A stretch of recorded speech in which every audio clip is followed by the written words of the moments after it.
Okay, so here is my patch with the Merrow border, and I'm going to just show you what I have on my screen. This is the edge setting. I have it positioned, top stitch, add lot fill, and I changed the density to 6. It was originally 8. I wanted it to be just a little bit more filled. To get to this setting, you have to go to a shape, any shape, whatever shape you want, and I just made this shape around the design I wanted. So you make your shape, I add a stitch to it, but you probably don't have to, and until you push, this adds the stitch. Of course this is way too small, so let me zoom out and make it bigger.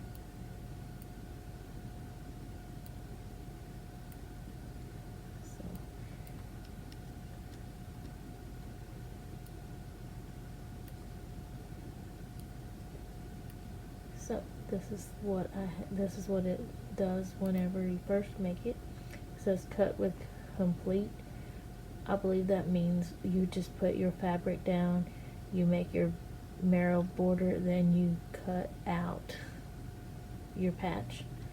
I don't typically do that, so I can use pre-cut, where I just lay the fabric down and it just does the Merrow border around my fabric, no fill stitches.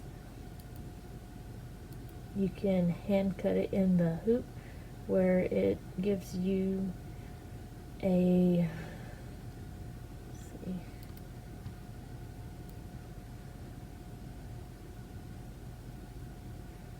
where it gives you this extra line here, so it has the position, and then it stitches your fabric down, then you cut around this inner stitch, and then it will start to do the Merrow border.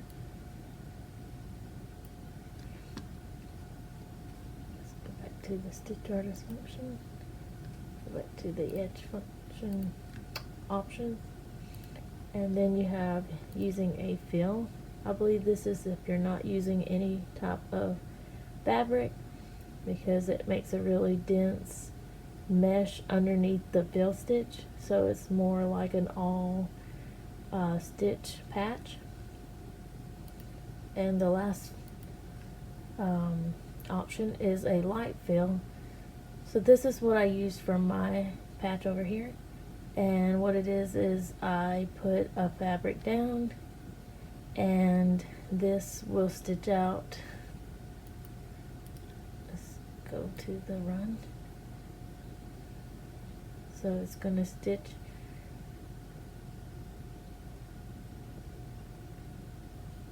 the lot fill, and then continue with the Merrow border.